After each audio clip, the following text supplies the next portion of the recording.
Bienvenidos a Voces de la Justicia. El día de hoy me siento muy agradecida, muy contenta porque la Escuela de la Función Judicial, después de varios esfuerzos que ha realizado para traer a los mejores y a las mejores de Sudamérica y de la región para hablar de temas judiciales, para comentar un poco de las realidades jurídicas de cada país, ha logrado realizar un seminario internacional. Lo íbamos a hacer en la ciudad de Macas, de la provincia de Morona, Santiago, pero nos hemos traído a la gente el día de hoy a Quito, debido a todas las situaciones que estamos atravesando en el país, que no han sido una limitante para que podamos dialogar con tres personas o tres personajes, diría yo, importantes para la comunidad jurídica. El día de hoy está con nosotros, empezando con la doctora Marianela Paco.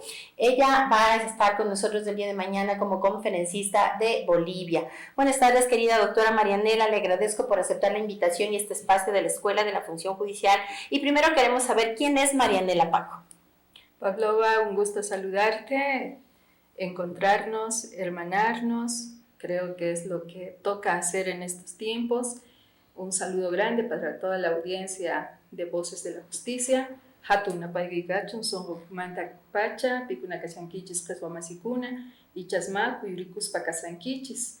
Pero para la nacunatian, calpachacuna tian, uchacuna tian, yuyay chacuspawan, chari. Entonces, chainitawan, Pavlovaman, kutirichis, tirarichis, himatan y sarrayichis chaita. Les decía un saludo también a todos nuestros hermanos y hermanas. Si bien están movilizados, están organizados, tienen necesidades, es importante el diálogo y también el conocimiento, y por tanto hemos venido a compartir eso, ¿no? Y bueno, yo estoy agradecida de estar acá. Y yo creo que la Pacha sabe lo que hace y por qué nos pone donde nos pone, y compartir el conocimiento es parte de nuestra cultura. Yo soy quechua, de dos naciones quechuas, soy Jaracara por el lado de mi padre, la comunidad de donde somos se llama Mayutambo, por el lado de mi madre soy chicheña y estoy por el lado de Cotagaita, es mi madre. Son nombres que no se han cambiado en miles de años. Tupiza también es el lugar de mi nacimiento. Actualmente, por la herencia colonial en el mapa político, pertenezco a Potosí, ¿no? A Potosí está en el sur del país y en el sur hace frío y ahorita estamos enfrentando unos desafíos muy grandes porque nuestro litio está en la mira de los codiciosos y de los que nos quieren sacar, como siempre, nuestros recursos estratégicos. Y ahí estamos, también somos parte de la sensibilización sobre la importancia de nuestra soberanía, la gestión y administración de nuestros recursos. Así que Marianela Paco, aparte de tener ese origen sureño, chicheño, jaracara, de las naciones quechuas, es una ciudadana boliviana y de la patria grande, ¿no? Velando siempre por romper esas cadenas que no solamente son físicas, también son mentales, y para ello necesitamos reencontrarnos con nuestra historia y tejer, construir lo que dicen ahora los paradigmas constitucionales que hemos incorporado Perú y Bolivia. Digo, Bolivia y Ecuador, ¿no? En 2008, ustedes y nosotros en casi 3 años. Ha sido difícil, así que sigo siendo parte de esa construcción, sigue siendo para mí un desafío y por eso estoy muy agradecida de estar acá. Marianela, qué lindo y qué importante lo que nos comenta. Y quiero rescatar lo que acabas de decir en el tema del diálogo. Tenemos que rescatar ese diálogo intercultural. ¿Qué es en Bolivia o cómo lo conceptúan al diálogo intercultural? Mira, deberíamos haber naturalizado en todo este tiempo este diálogo de iguales, sin menospreciar, sin infravalorar, sin reducir, sin discriminar, sin odiar, sin prejuicios hacia el otro, a las otras civilizaciones, a las otredades, como diría Dussel, ¿verdad? Pero sigue ocurriendo y ahora que estamos en temporada electoral ha vuelto a brotar ese racismo y esa discriminación, y ahora con tintes políticos, igual que en los tiempos de la Asamblea Constituyente, aspectos que pensamos superados por peso propio de pronto. Y ahí yo hago un balance de la responsabilidad que tenemos como sociedad civil, también como Estado, como gobierno. Si bien el gobierno tenía que haber promovido todos estos aspectos, de pronto terminó funcionalizándose al sistema, a este sistema moderno que sí es vertical, que sí necesita de la discriminación, de la inferiorización del otro y por tanto mantener su status quo de privilegios en desmedro de las mayorías. Entonces han funcionalizado así y la base social también. La base social se ha confiado, es como que, ya pues ahora tenemos un presidente de los nuestros y que haga. Yo les decía, no es así. Nosotros como gobierno no podemos abrir las mentes y cambiar un cerebro por otro para cambiar los comportamientos de inmediato.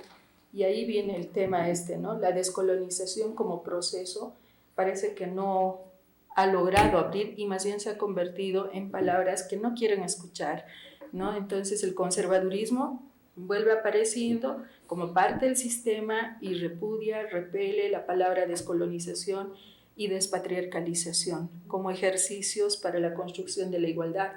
Entonces lo que pasa es, hay una autonegación, hay un bloqueo mental y somos corresponsables, tanto sociedad como Estado, por los resultados tan sensibles por los que estamos atravesando como Bolivia.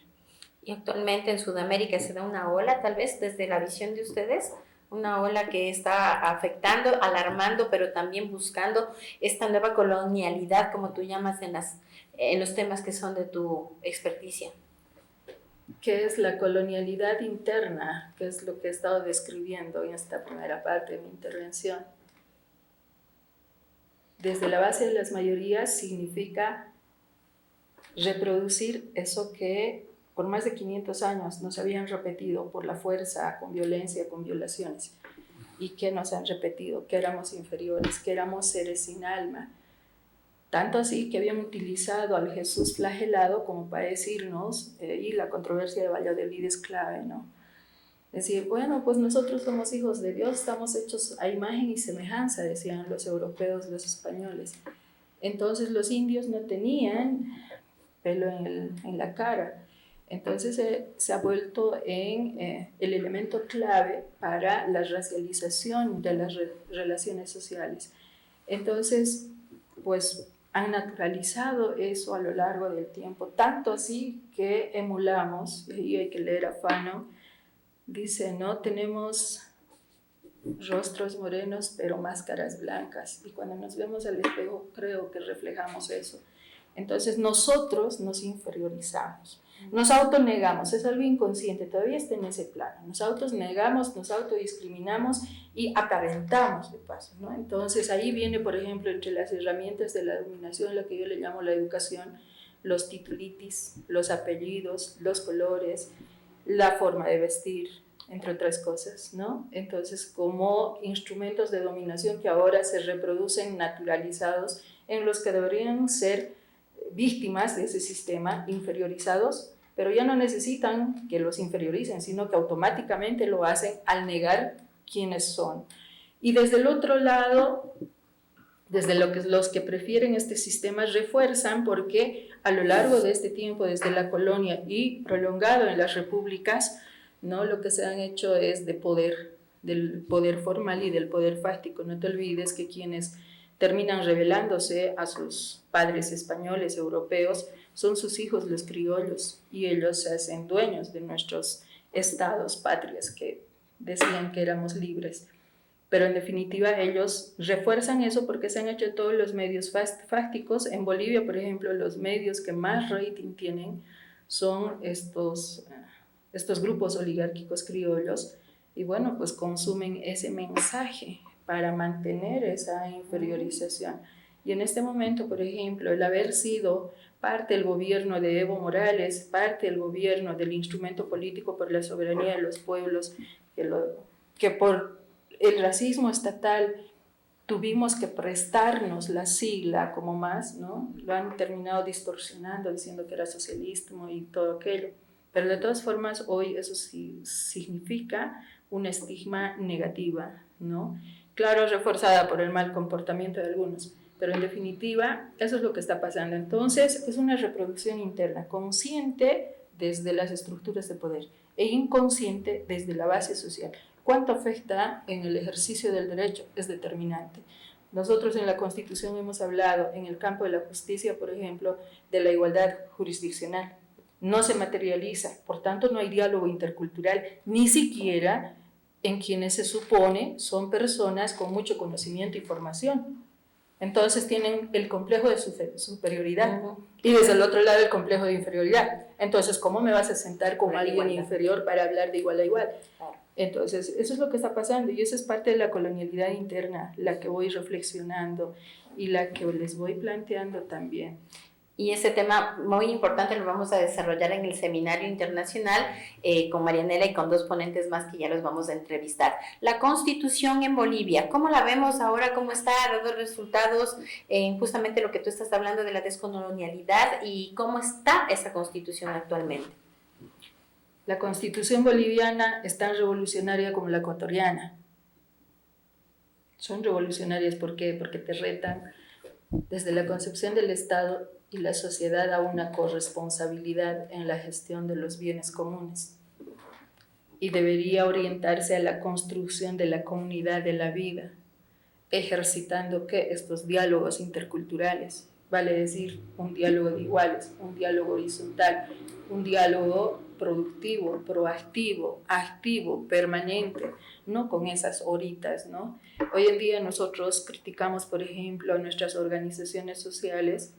La democracia comunitaria es amplia, es dialógica y se toma el tiempo. Para nosotros el tiempo no es lineal, es circular, ¿no? Entonces, no constan con la hora y los ampliados de antes sí eran hasta de una semana, ahora son de horas. Entonces, ¿qué vas a debatir, consensuar en horas? No se puede, ¿no? Entonces, es una de las cosas que no se ha llegado a materializar. Por eso decía hace rato en la primera intervención, esa corresponsabilidad como un acto revolucionario de nuestras constituciones no se ha practicado, ni desde el Estado ni desde la población.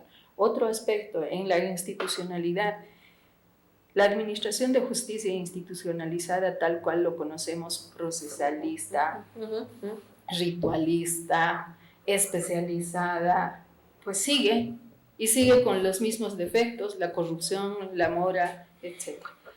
Y desde el otro lado, la jurisdicción indígena no se ha revalorizado por este complejo que explico, esta colonialidad interna. Entonces, los propios indígenas originarios campesinos terminan sometiéndose como que han naturalizado la otra administración de justicia y dicen, pero yo lo quiero ver en la cárcel, pero yo quiero que el juez le sentencie. Pero usted es juez en su comunidad. Claro. Hay que ejercer, hay que ser autoridad. Eso se les dice, pero cuesta. Claro, la judicialización entonces de los casos que tratan con personas indígenas, con las mestizas, sigue siendo diferenciada. No, sigue siendo monista, sigue siendo positivista, sigue siendo occidental, o sea, sigue siendo moderna, sigue siendo colonial, okay. ¿No? Ahora, si usted va, por ejemplo, a los tribunales de justicia, desde el Estado plurinacional, deberíamos tener nuestra tricolor como bandera y al otro lado la huipala, y jurar ante la Constitución.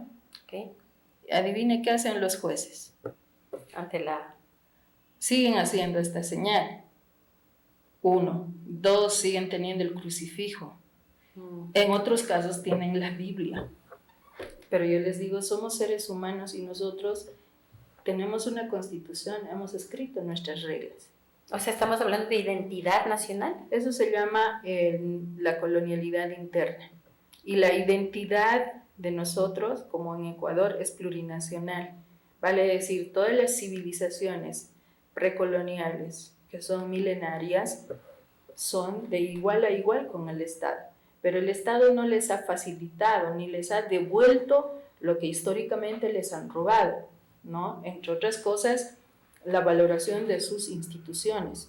No sé si te acuerdas del convenio 169 de la OIT, que sienta las bases precisamente para esta jurisdicción.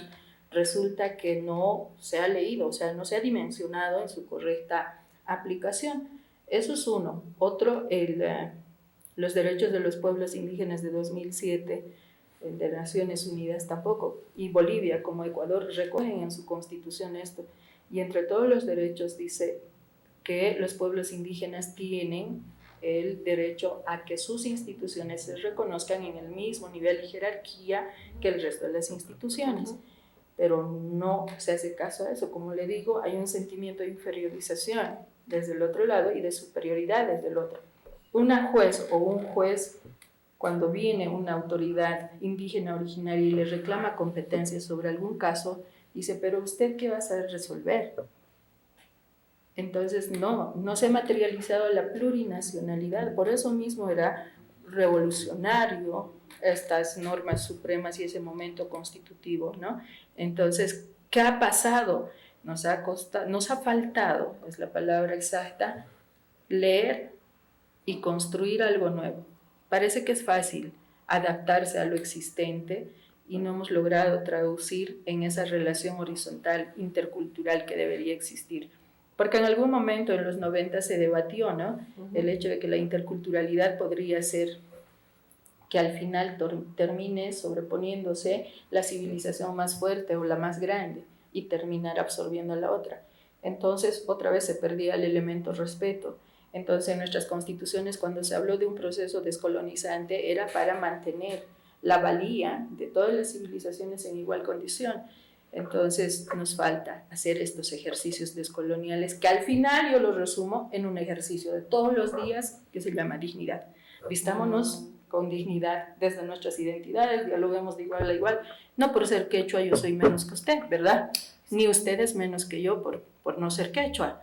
Entonces, de eso se trata. Es un reto grande de construir otra civilización posible. Y de construir para construir. El rol de la policía, súper importante en todos nuestros países y en la región. La policía está capacitada en Bolivia para actuar, por ejemplo, en casos ecuatorianos, al desconocer la materia, actúan en temas de justicia indígena y tratan de dialogar, de hacerles de buenas, de mediar, terminan finalmente llevándoles a la justicia ordinaria para ser judicializados los pueblos y nacionalidades. ¿Cómo lo ven en Bolivia? ¿Cómo está en Bolivia constituido el rol de la policía? En el marco de la descripción primera que he hecho son limitaciones mentales, reproducción por tanto de una colonialidad interna. ¿Y a qué se refiere esa limitación? Es que hay un bloqueo mental ahí que no permite entender esto por ambas partes, ¿no? La policía es un instrumento colonial de dominación, por algo dice mantener el orden y seguridad. Si no te gusta algo, pues no tienes derecho a reclamar y el gobierno por el cual fue creado a utilizar para mantener el orden, ¿no? ¿Cómo rompes con esa naturaleza ante las autoridades indígenas, originarias, campesinas? Pasan por esa colonialidad, allá tampoco se ha ido a ese ejercicio de aplicar estos dos principios de la igualdad jurisdiccional, la coordinación y la cooperación. O sea, ¿cómo pues este indígena va a ser autoridad mía, digamos, ¿no? Ajá. Entonces no piensan que tiene la misma condición que cualquier juez, que cualquier fiscal, ¿no? Entonces ahí hasta ahora no hemos tenido una experiencia de cooperación material. Hemos empezado, sí. Yo estoy trabajando ahorita con ayllus reconstituidos, ¿ya? Porque antes estaban como comunidades sindicales y por la Constitución tienen el derecho a reconstituir, recuperar sus formas de organización originaria. Entonces ahí han reconstituido el ayllu Yuncapuri, por ejemplo, está por los yungas, y en el caso de los chichas, por ejemplo, en el sur se ha reconstituido como ayllus, ya no como sindicatos. Entonces estamos en procesos de recuperación de cómo era la administración y la gestión de la justicia. ¿Qué pasa cuando se violaba? Bueno, cuando se violaba había pena de muerte, era prohibido tocar a una mujer, ¿no? Entonces, ¿tenemos la capacidad de aceptar eso? Eso hay que decirlo. Otros dicen, pero nosotros queremos que se lo detenga, porque claro, antes si se expulsaba a alguien de la comunidad, sabían el resto de las comunidades que ese era un expulsado porque había cometido delitos graves. Ahora no, pues va a aparecer una fuga. Entonces hay que pensar en este principio del derecho, la progresividad a favor de los derechos, ¿verdad? Entonces, ¿qué preside o qué es lo que debe marcar y cuidar el ejercicio, la ejecución de cualquier normativa en torno a un pueblo, y más cuando tiene derechos colectivos? Es el bien común. Entonces, para el resguardo de este bien común, ¿qué hacemos? Si es necesario crear cárceles, hagámoslo. Al final es autodeterminación de los pueblos, tiene que funcionar así. Estamos en esa reflexión. Qué interesante, es tan amplio lo que nos comenta Marianela y podríamos tener toda una tarde, nos quedaría corto el tiempo. Es importante recalcar que dentro de todo el contexto que estamos refiriendo, al ver que se replican prácticamente en Ecuador y en Bolivia la misma problemática, ¿cuáles serían unas posibles soluciones ahora en el siglo XXI? Juan José Rizo habla de la Vía Yala. ¿América o a Vía Yala? A Vía Yala. Al sur, Tawantinsuyu, o la civilización inca a la que pertenecemos, como Ecuador y todo el sur continental. Y me dirán, ¿por qué quieres ir al pasado? No se trata de ir al pasado. Se trata de ir al futuro con lo mejor que nos han dejado nuestros abuelos y abuelas. En la Vía Yala, particularmente en la civilización inca, habían logrado equilibrar la vida, habían logrado armonizar. Eran seres de avanzada, no tenían prejuicios. Todo estaba bien ordenado hasta que vinieron a desordenarnos. Por todas las referencias históricas que yo tengo, por haber vuelto a leer con ojos decoloniales desde la dignidad de mi identidad, la mejor civilización fueron las que estaban antes de la colonia. Entonces hay que recuperar memoria. Y una de las principales bases para esa recuperación es la memoria viva. Hay muchas conductas, comportamientos, prácticas, normas y procedimientos que están ahí que hay que recuperarlos. Y entre ellas nuestra naturaleza dialógica, sentarnos a dialogar, dejar de ver el reloj todo el rato, ¿no? Dialogar y sincerar muchas cosas y estar conscientes de qué tipo de humanidad nos ha construido después de 1492 y lo que hoy tenemos. Y qué tipo de humanidad era antes. Por eso hablamos del Pachacuti, el volver a ser. ¿Cómo aplicar la justicia restaurativa, esa justicia con la cosmovisión andina en una sociedad del siglo XXI? Es que los pueblos ancestrales de los que venimos no solo era restauración, era la reinserción, era el volver a armonizar todo, ¿ve? Entonces estábamos en una fase superior a esta. Por eso hay que volver a leer el derecho incano o el derecho de los pueblos de la Vía Yala, ¿no? Entonces estaban más avanzados que nosotros ahora. Hay que recuperar memoria. Rescato lo que nos dice nuestra querida Marianela, es recuperar la memoria, es no solamente restaurar, sino rehabilitar y reinsertar, porque la sociedad sana necesita eso, ¿no? Sanar para poder reinsertar. Agradezco muchísimo la presencia de nuestra querida doctora Marianela Paco desde Bolivia, y los que quieran seguir conociendo estos temas interesantes ya saben que vamos a estar en un seminario internacional de la Escuela de la Función Judicial. Muchísimas gracias, doctora, por su presencia. Doctora Pavlova, a usted muchas gracias y a toda la audiencia, que les vaya siempre bien. Allí en Charlanta Purichis, Runa Caega, Aticum, Huasco Picamay.